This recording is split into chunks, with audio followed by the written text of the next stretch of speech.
Have you ever wondered how economics intertwines with education, and how this relationship has evolved over time? Well, you're in for a treat today as we dive into the fascinating world of the economics of education. Our journey begins in the ancient world, where education was a privilege of the elite.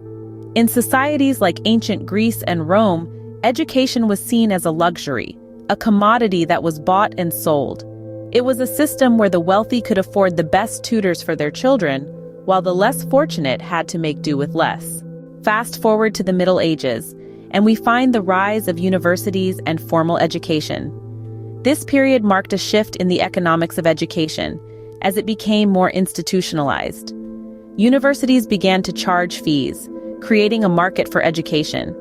As we move into the Enlightenment era, we see a shift in perspective. Education is no longer seen as a luxury, but as a right.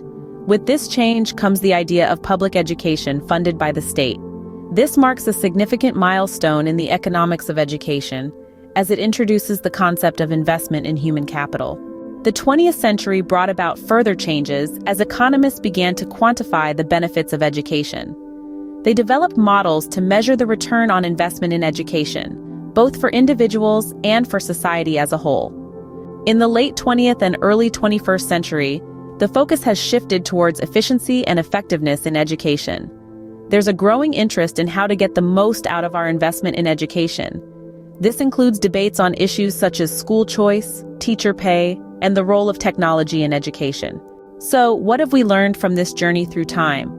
First, we've seen how the economics of education has evolved from a system where education was a commodity to one where it's seen as an investment. Second, we've seen how the focus has shifted from simply providing education to ensuring that it's effective and efficient.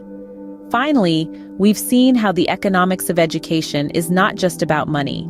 It's about how we value education, how we measure its benefits, and how we can ensure that everyone has access to quality education. In essence, the economics of education is a complex and fascinating field. It's a field that has evolved over time and continues to evolve as we grapple with new challenges and opportunities in education. So the next time you think about education, remember that it's not just about learning and teaching. It's also about economics and how we can make the most of our investment in education. And that, dear listeners, is the economics of education in a nutshell. A field that, like a fine wine, only gets better and more nuanced with time.